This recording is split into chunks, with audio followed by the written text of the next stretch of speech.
viendo los temas más importantes del panorama internacional. Inés, ¿cómo te va? Buen día. Te presento a Cecilia también, de paso. ¿Qué tal? Buen día, Buen Inés. día y bienvenida, Cecilia. ¿Cómo estás? Y hola, Tucu, hola, Ale, ¿cómo andan? Muy bien, Inés, muchas gracias. Queremos que nos cuentes qué novedades hay o qué sabes de lo que pasó con el gendarme argentino detenido en Venezuela. Por ahora no hay mucha más información de la que relataban ustedes hace un rato. Nahuel Gallo fue detenido entre el 8 y el 9 de diciembre. No está tan no es tan certera la fecha en la que fue detenido en la frontera. Supuestamente él cruzaba desde Colombia para visitar a su mujer y a su hijo, ambos venezolanos.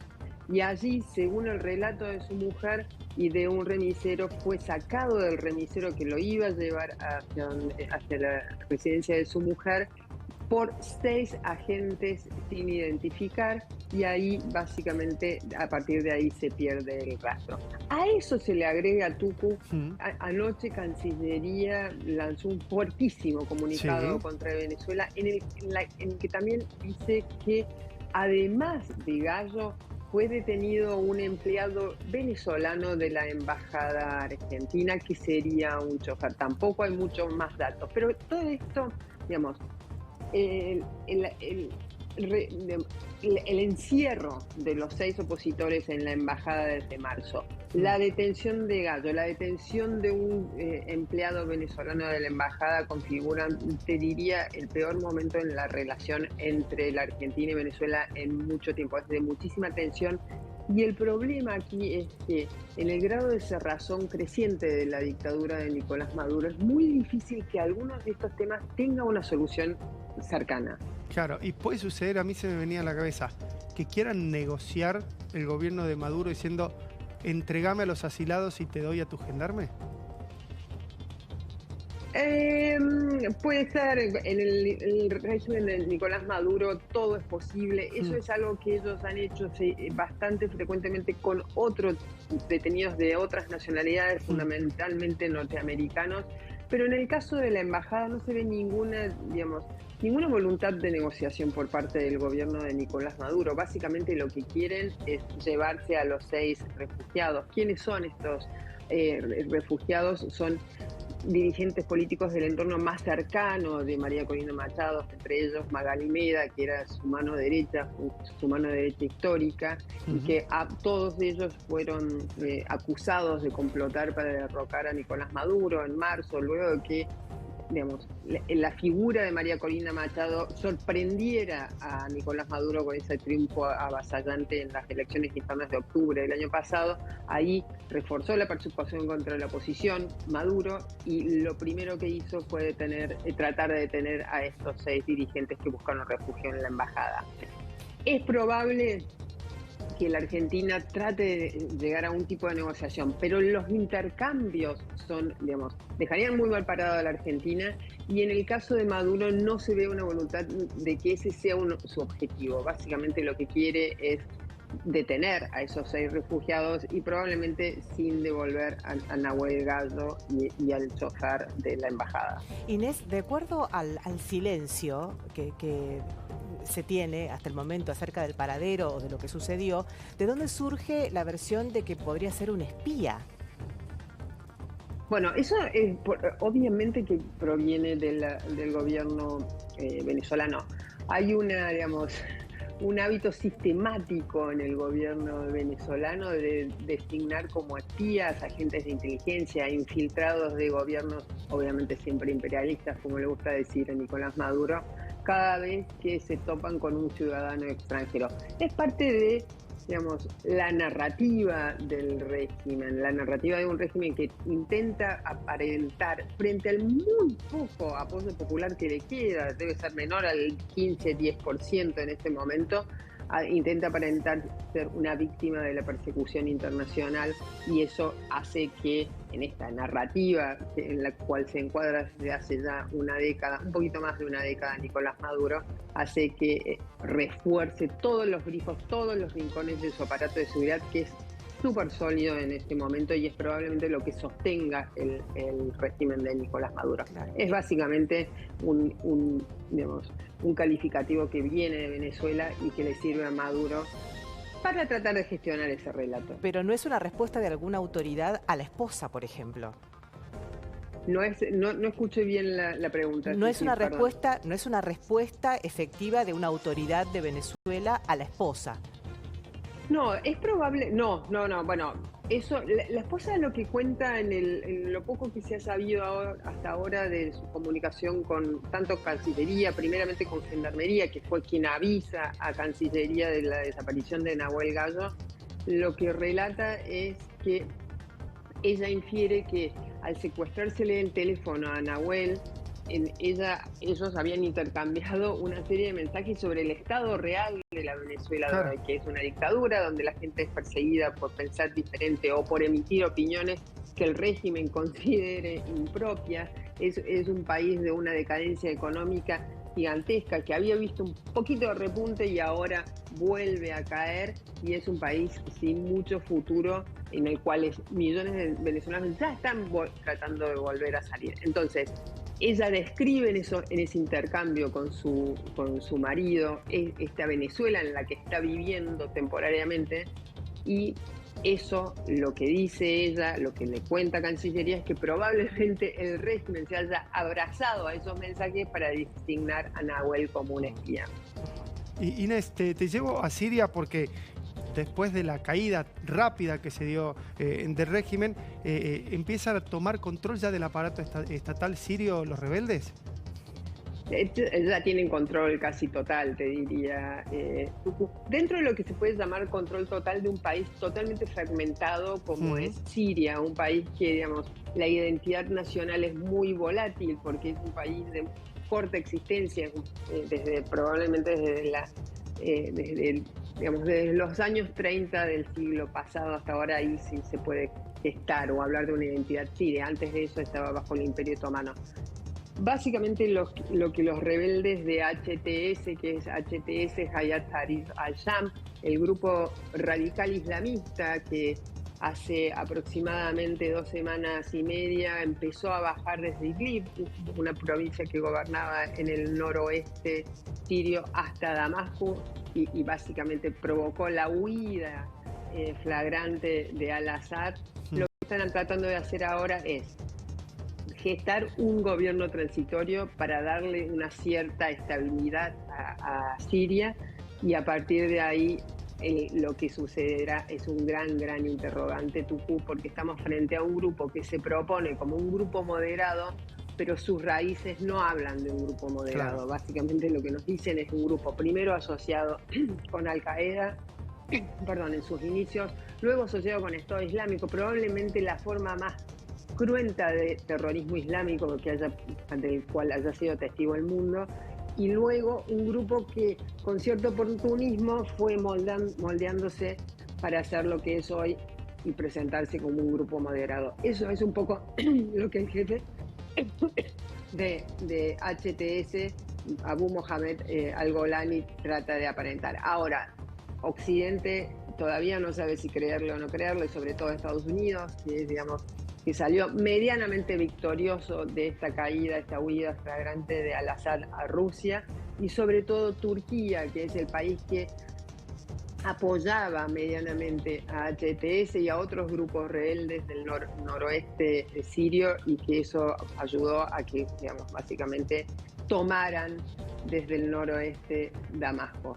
Ahora, ¿qué sucederá y por qué es tan importante Siria, chicos? Siria es un poco el centro de Medio Oriente, así como Córdoba es acá el centro del país y linda con un montón de provincias, lo mismo sucede en Siria. Por lo tanto, son muchos los intereses que atraviesan el futuro de ese país. Linda con Turquía, linda con Irán fundamentalmente, con Irak, linda con Israel, que es otro país que tiene enormes intereses allí porque no quiere que, por ejemplo, las armas químicas de Siria que tenía al-Assad caigan en manos de los terroristas islamistas. Claro. Linda, por supuesto, con Líbano, linda con Jordania. Es decir, que configura un país que no sabemos si va a terminar siendo un país con esta designación geográfica, que linda con todos y donde los problemas van a irradiar a todos esos otros países. Ni hablar. Después teníamos el caso de Nueva York que sigue conmoviendo. Se encontró finalmente quién es el asesino, este joven que de estudiante brillante pasó a asesino, llegó a los gritos a los tribunales. ¿Cuáles son los últimos datos del caso que conmovió del asesinato del CEO de la prepaga? Luigi Mangioni, que es el joven que vemos ahí en las imágenes, un joven de 26 años, hijo de una familia bastante prominente de Baltimore, en Maryland, una familia muy prominente en términos económicos, en términos políticos y sociales. De él no se sabía nada desde hacía 6 meses, su familia había presentado una denuncia por desaparición de persona.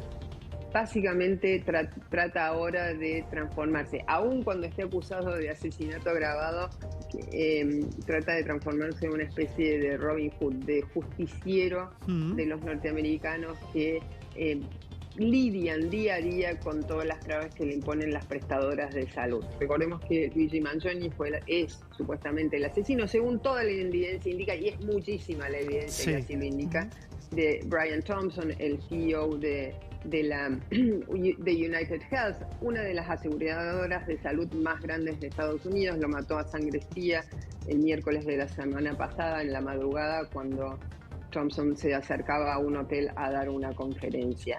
Él supuestamente, no están claros los motivos. Se encontraron 2 manuscritos, un manifiesto y luego un cuaderno lleno de notas en los cuales él habla pestes, por supuesto, de las proveedoras de salud, de todas las trabas a las cuales expone a los norteamericanos que quieren cuidar su salud, pero no está clara la motivación. ¿Por qué lo hizo? Sí, como piensa. Ahora, ¿es eso lo que lo llevó a actuar?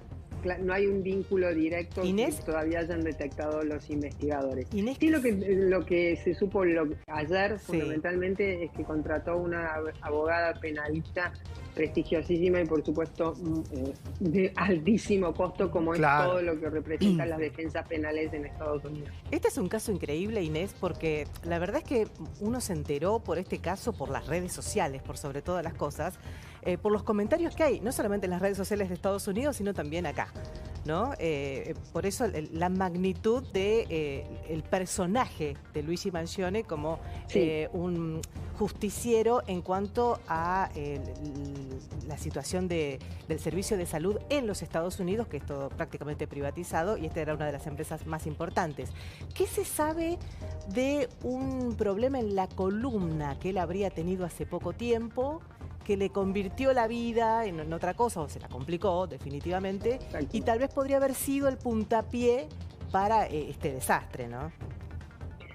Básicamente lo que se sabe del problema de la columna es que él desde muy pequeño tiene un problema en la columna que le provocaba dolores intensísimos, casi invalidantes.